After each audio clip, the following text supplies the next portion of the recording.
همین الان بکنش، همین الان لایک رو میگم، همین الان لایک رو ساب کن. چرا؟ چون که قراره من اول یوتیوبری باشم که یاد میدم چجوری داخل بازی روبلاکس چیت بزنم.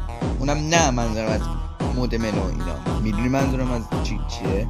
منظورم یه چیزی مثل اونایی که داخل بازی های مخصوص چیت میزنم و آیتم میارم.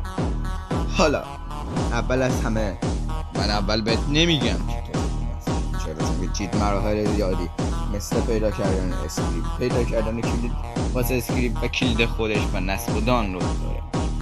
حالا چی میخواد؟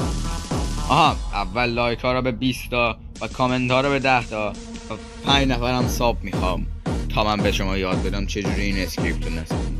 علاوه بر اون من یه سورپرایز خاص برای کسایی دارم که ساب میکنن. حالا سورپرایز چیه؟